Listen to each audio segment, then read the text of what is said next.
নমস্কার, সবাই কেমন আছো? আশা করি সবাই ভালো আছো। আমিও আছি মোটামুটি। এখন আছি ঠাকুর ঘরে। পাখার আওয়াজটা খুব মানে আসছে জোর, কিন্তু পাখাটা বন্ধ করলে এখানে আর টেকা যাবে না। ব্লগ হালিক সীমাতে সকলকে স্বাগত জানিয়ে আজকের ব্লগ এখান থেকেই শুরু করছি। তোমরা আমার সঙ্গে থাকো আর ব্লগটা দেখতে থাকো। আর এক গাদা জামা কাপড় কেচে যে দুটো মেলে দিয়ে গেছে, ভর্তি সব ওপর থেকে একবার এমনি চলতি সব। আমি এসেছি পুজো করতে। মোটামুটি গোছগাছ সবই হয়ে গেছে, এবার বই টইগুলো করব।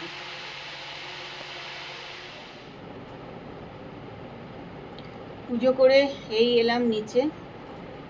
আর পুজোর প্রসাদ নিয়ে নিয়েছি। এখানে নিয়েছি কলা আর একটা নিয়েছি মিষ্টি। আর যেটা নিয়েছি সেটা হচ্ছে 11টা এরম তুলসী পাতা। তো যারা জয়মঙ্গলবার করো তারা তো জানোই যে জয়মঙ্গলবারে 11টা তুলসী পাতা, 11টা জব এগুলো খেতে হয় পুজোর পর আর কি। তা কলার ভেতরে দিয়ে খেতে হয়, মানে দাঁতে লাগবে না, গিলে নিতে হবে। তা মোটামুটি এই বছর দুয়েক হলো জব খাওয়াটা আমি বন্ধ করে দিয়েছি। বাড়িতেও খুব রাগারাগি করে জব খাওয়া নিয়ে। মানে কলার ভেতরে দিয়ে মানে দাঁত লাগবে না তো, গিলে নিতে হয়। তো সেই গেলাটা একটু কষ্টকরও হয়।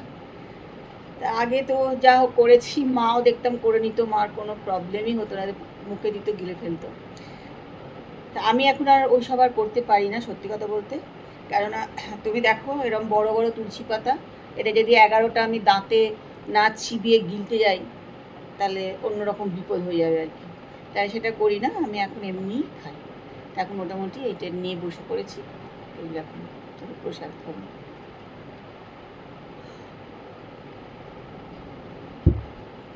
চলো, আজকে দুপুরের খাবার নিয়ে নিয়েছি মুড়ি, মুরগি, চিড়ে, আম, দই। আর কোনো ফল কিন্তু নেই না, কিন্তু খেতে হয়। কলাটা খেয়ে নিয়েছি আগেই। যাই চলো, এই ফলারটা এখন দুপুরবেলা খাবো। বাজে 3:05। এখানে একটুখানি রেডি হয়েছি, যাব হচ্ছে ডাক্তারখানা। কদিন ধরে শরীরটা না একদম ভালো নেই, মানে একদমই ভালো নেই। কী যে হয়েছে আমি নিজেও জানি না যে কেন শরীর ভালো লাগছে না। যতদূর সম্ভব প্রচণ্ড যে গরম পড়েছে না, মানে ওইটাই গরমটাই লেগে গেছে বলে হয়তো হবে। ভীষণ শরীর খারাপ লাগছিল, মানে হাঁটাচলা করতে, কথা বলতে সবই যেন আমার মনে হচ্ছিলো কষ্ট হচ্ছে, আমি পারছি না, এরকমই হচ্ছিল আর কি। যাই হোক, সর্দি কাশি যে গরমে লাগে সেটা কিন্তু আমার হয়নি, সর্দি কাশি নয়, আমার প্রচণ্ড শরীর খারাপ করছিল। কদিন তো একদম বাড়িতেই ছিলাম। যাই হোক, বন্ধুরা একটু ফোন করছিল, ওদের সঙ্গেই একটু কথা বলে সময় কাটাচ্ছিলাম। কিন্তু আজকে একটুখানি ডাক্তারখানায় যাচ্ছে। আজকে শরীরটা আগে অনেক, মানে এই কদিনের থেকে আজকে অনেকটাই ভালো আছি। তাই জন্য আজকে একটু উঠেছি, যাবো একটু ডাক্তারখানা। প্রেশার টেশারগুলো একটু চেক করা দরকার আছে, অনেক গরম তো ওই জন্য। তাই জন্য একটুখানি রেডি টেডি হয়ে নিয়েছি। ব্যান্ডেলের এই দিকটায় তাহলে মানে কোনো ঝামেলা নেই দোকানপাট ভাঙার। আসলে এদিকটা তো রেলের নয় না, ওই তো রেলের যতটা আছে ততটাই ভাঙবে।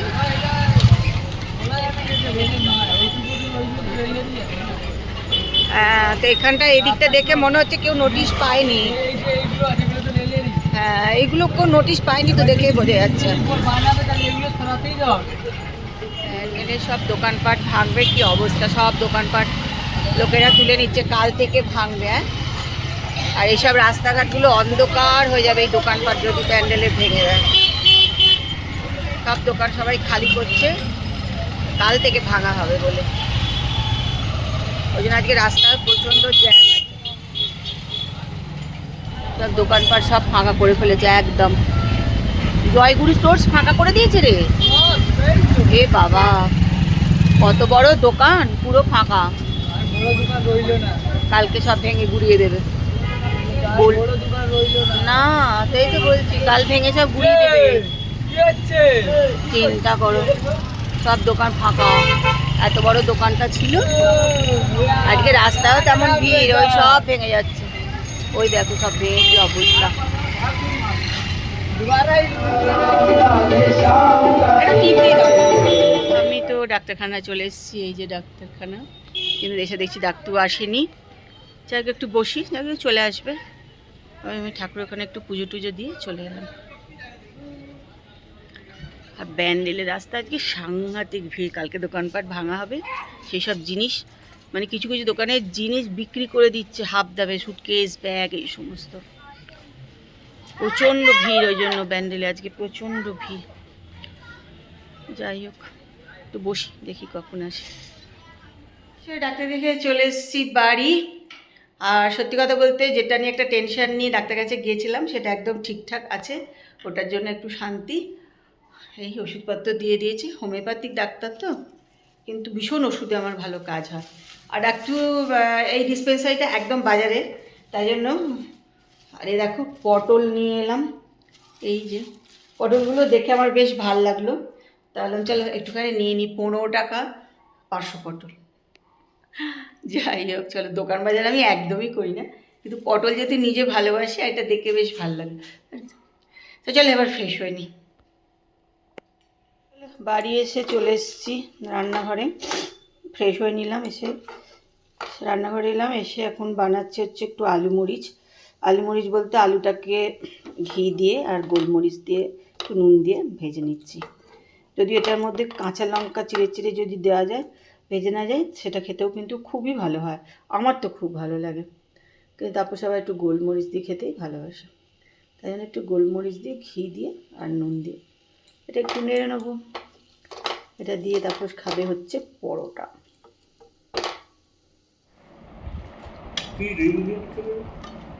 ওভার ব্রিজ হবে না কি হবে এসব বলছিল, ওই টোটো চালাচ্ছিল, অল্প বয়সী ছিলেন। আবার আমাদের পাড়ায় ওর কে শ্বশুর শাশুড়ি থাকে, তোমাকে আমি নাম প্রাম সব বলতে পারবো না কোন বাড়িতে থাকে, এখান দিয়েই ও যাচ্ছিল। আনন্দ এ পাড়া না, বললাম আমি না, আমার শ্বশুর বাড়ি।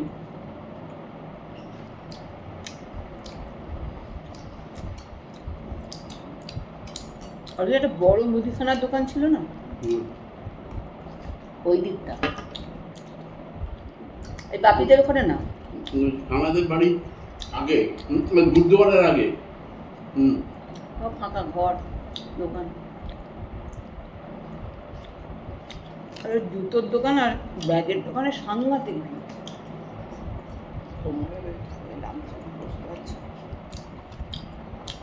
বলছে জুতো আর ব্যাগ, বড় বড় সুটকেস কিনে নিয়ে যাচ্ছে সবাই।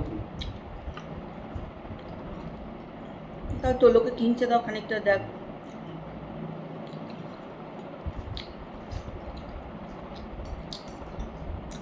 আর যে পটগুলো একটু শক্ত শক্ত লাগবে।